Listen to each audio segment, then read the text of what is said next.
আসসালামু আলাইকুম ওয়া রহমাতুল্লাহি ওয়া বারাকাতুহ। বিসমিল্লাহির রহমানির রাহিম। আলহামদুলিল্লাহ ওয়াসসালাতু ওয়াসসালামু আলা রাসূলিল্লাহ ওয়ালা আলিহি ওয়াস সাহাবিহি আজমাইন।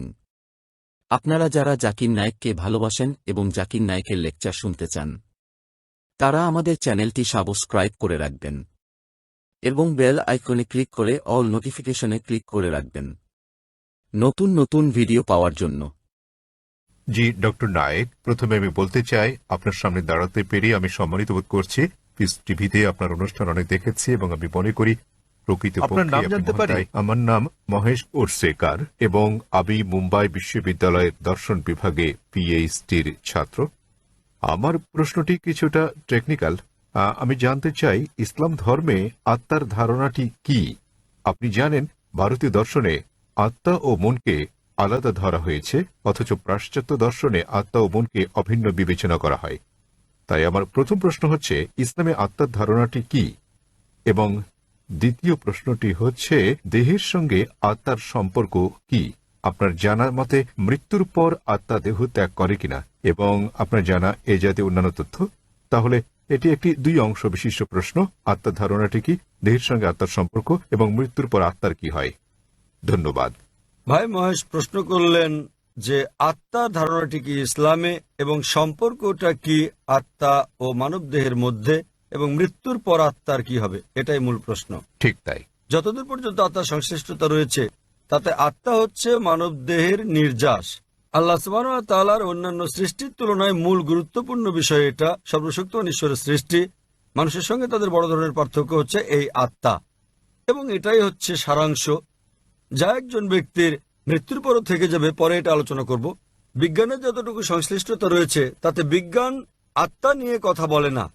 এখনো বিজ্ঞান সে পর্যায়ে পৌঁছেনি যে পর্যায়ে পৌঁছলে আত্মার অন্তঃসার রহস্য উদ্ঘাটন করা যায়।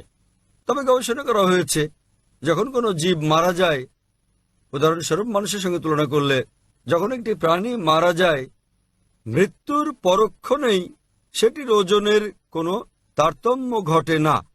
তবে যখন আমরা একজন মানুষের ওজনের বিষয়টি বিশ্লেষণ করি, যখন তার জানকবজ করা হয় এবং সে মারা যায়, তাৎক্ষণিকভাবেই তার ওজন কমে যায়। এর অর্থ হচ্ছে মৃত্যুর পর মানুষ কিছু হারায় যখন সে মারা যায়, কিন্তু বিজ্ঞান এখনো সে পর্যায়ে পৌঁছেনি যে পর্যায়ে পৌঁছলে আত্মা ঠিক কি তা বলা যায়। আত্মা হচ্ছে নির্যাস মানব দেহের। পবিত্র কোরআনের সূরা আলে ইমরান অধ্যায় নম্বর 3 আয়াত নম্বর 185-তে আল্লাহ তাআলা বলেন, কুল্লু নাফসিন যায়কাতুল মউত। প্রত্যেক আত্মাকে মৃত্যু স্বাদ গ্রহণ করতে হবে। এই আয়াতে ইহকাল হচ্ছে পরকালের জন্য পরীক্ষা। কোরআনে আল্লাহ বলেন সূরা মুলক অধ্যায় নম্বর 67 আয়াত নম্বর 2, আল্লাযী খালাকাল মাউতা ওয়াল হায়াতা। অর্থাৎ আল্লাহ জীবন ও মৃত্যুকে সৃষ্টি করেছেন তোমাদের মধ্যে কর্মে কে উত্তম তা জানতে।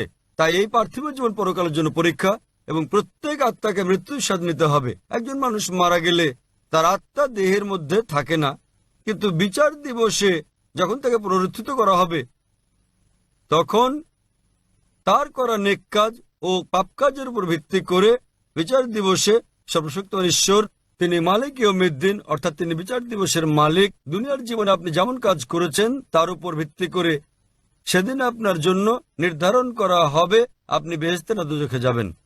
সুতরাং আত্মা জীবিত থাকে, আত্মা মরে না। এটি কেবল মৃত্যুর স্বাদ গ্রহণ করে যখন কোনো মানুষের দেহ মারা যায়। যখন দেহ প্রাণের সঙ্গে থাকে তখন সে মানুষ। তবে পরকালে সম্পূর্ণ নতুন একটা দেহ দেওয়া হবে এবং আত্মা বেঁচে থাকবে, এবং তখন এই জীবনের পরীক্ষার ফলাফলের উপর ভিত্তি করে বেহেশত দোজখ দেওয়া হবে। আশা করি উত্তরটা আপনি পেয়েছেন। আত্মা আর মন কি অনুরূপ? ভাই প্রশ্ন করলেন আত্মা আর মন কি অনুরূপ? না। আবার বলছি, মন হচ্ছে ভাবগত।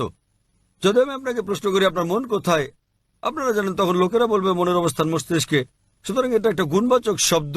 যেমন আমরা যখন বলি নিজের কাজে মন দাও, তো মনে রাখার কথা বললে লোকেরা মস্তিষ্ক খাটিয়ে ভাবতে শুরু করে, কিন্তু এর অর্থ এই নয় যে মন মস্তিষ্কের মধ্যে রয়েছে, বরং এটা ভিন্ন কিছু। তাহলে আবারও প্রমাণিত হলো যে মন একটা গুণবাচক শব্দ। আমি জানি না মনকে কোথাও স্থাপন করা হয়েছে কিনা। যখন আমরা মন সম্পর্কে কথা বলি সাধারণত মস্তিষ্ক সম্পর্কে ভাবি, কিন্তু সেটা একটা গুণবাচক শব্দ। আশা করি উত্তরটা পেয়েছেন। আপনাকে ধন্যবাদ।